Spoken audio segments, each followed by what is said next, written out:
Kapag talaga ganitong klaseng luto ng spaghetti yung ating hinahain, ako, ang dami-dami talaga nakakain ng ating mga chikiting.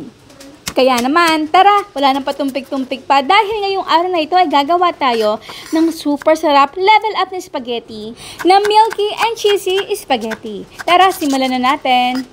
Importante rin kasi dito yung paghihiwa natin ng pinong-pino yung ating garlic at onion. Kasi guys, kapag ito ay ginawa ninyo talaga namang magbe-blend dito sa ating sauce.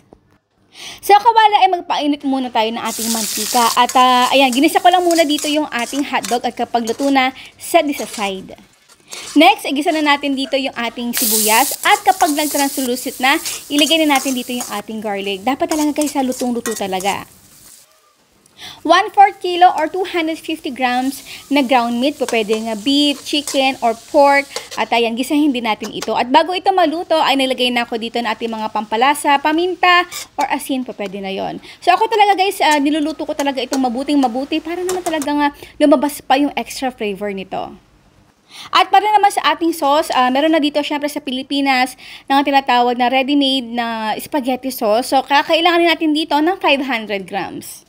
Ito kasi ating ready-made na spaghetti sauce ay less yung pinaka-asim ito compared doon sa ginagamit natin kadalasan na tomato paste. Kaya pakuluan lang natin ito for 3 to 5 minutes over medium-low heat.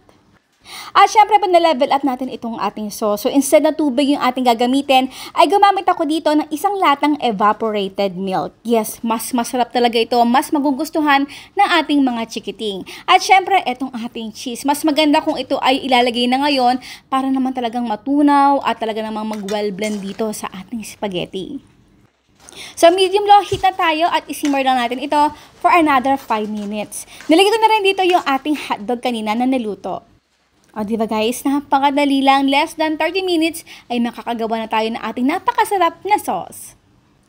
At para naman sa ating spaghetti pasta ay sinunod ko lang talaga dito yung pinaka-instruction kasi depende yan sa brand kung ilang minuto yung ating pakukuluan dito para maging al dente. At kung hanggang ngayon ay nakarating na kayo dito sa ating video na ito, pakicomment naman kung saan kayo nakatira para naman malaman natin kung hanggang saang lugar ang nakakarating yung ating video.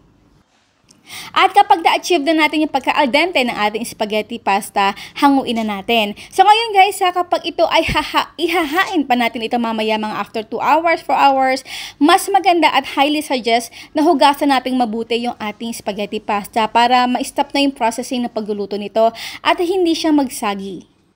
O diba guys, halatang-halata naman, nakakaiba ang itsura ng ating spaghetti sauce, pero I'll make sure na ito ay napakasarap at marami makakain talaga yung ating chikiting. And now is done, our milky and cheesy spaghetti. Aba, syempre bago tayo magtikiman portion, ang tanong ni Mama Shirley, ano yung dalawang ingredients na ginamit natin dito para maging milky pa at cheesy yung ating spaghetti sauce? Syempre ang inyong sagot sa comment box section. Na ako, tama-tama at alas 3 tayo natapos. Wow.